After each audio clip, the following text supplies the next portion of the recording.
সবাই কেমন আছো? চলে এলাম দুপুরে খাওয়া নিয়ে। আর এখন দেখো ঘড়িটা কটা বাজে, 1টা বেজে গেল। দেখতেই পাচ্ছ 1টা বাজে। আজকে অনেক দেরি হয়ে গেল দাদা খেতে দিতে। এখনও রান্না হচ্ছে, এখনও দুধ গরম হচ্ছে।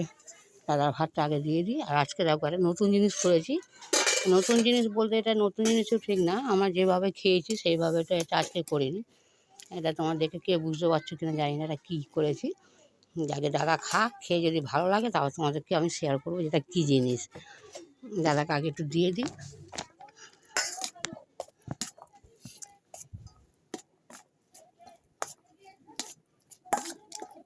দাদা যদি ভালো লেগে থাকে তাহলে তোমাদেরকে আমি বলবো যে এটা কী জিনিস আমি করেছি।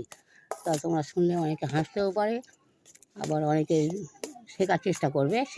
শেখার কিছু নেই, ভালোই লাগবে খেতে।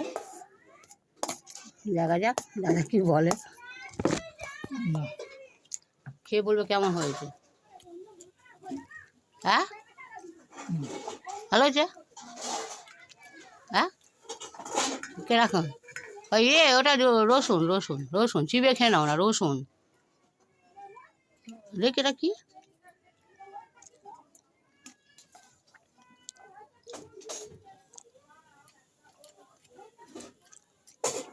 কী গো এটা? কিছু বুঝতে পারছি না তো এটা কী। ওটা আসলে হলুদের মধ্যে ছিল, গোটা হলুদ। ওটা হলুদ। তারপর বন্ধুরা বলবো তোমাদের, আমরা তো সবাই কলমি শাক ভাজা খেয়েছি। আর এইটা হচ্ছে কলমি শাক বাটা। এই দেখো, ভালো করে দেখো, এটা কলমি শাক বাটা। তাই যাকে দাদা তো বললে ভালো হয়েছে। এটা আমি করেছি। যাও তোমাদের হয়তো রেসিপিটা অনেকেই জানো, এটা নতুন কিছুই না। এটা আমি একটু হালকা ভাপিয়ে নিয়ে তার মধ্যে রসুন, কাঁচা লঙ্কা, কালো জিরে দিয়ে মিক্সিতে বেটেছি।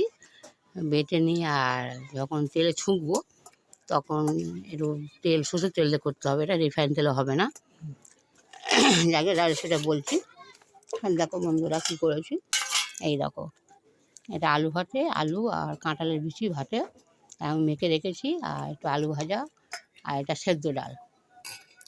আর সেদ্ধ ডালটা করেছি কেন, রোজ ছোঁকে খাই, 5 ফোড়ন বা রাঁধুনি দিয়ে ছোঁকে খাই।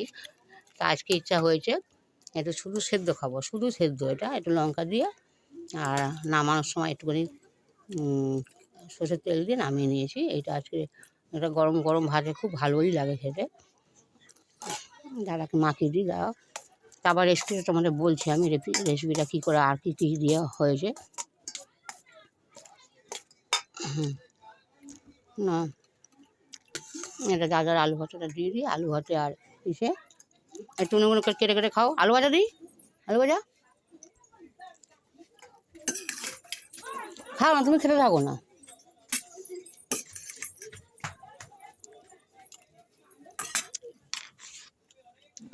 আর ওনার বোন একটু পাঠিয়েছে এই যে কেটে ভোট কচু দিয়ে আলু দিয়ে করেছে একটা নিরামিষ।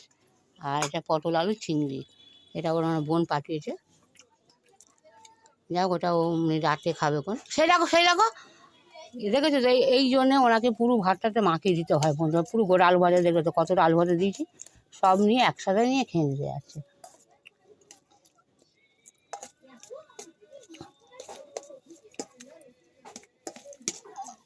একটু খেয়াল না করলে উনি গোটা আলু ভাজা পুরোটাই খেয়ে নেবে।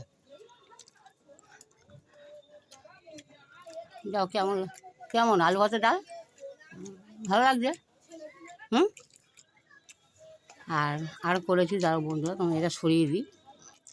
আমাদের ছোটো জায়গার উপরে সবাই জানো দাদা এই বিছানা থেকে নড়তে পারবে না, এই বিছানার উপরেই খাওয়া, বিছানার উপরে সব কিছু। ওই জন্য আমাকে সব বিছানার উপরে খেতে দিতে হয়।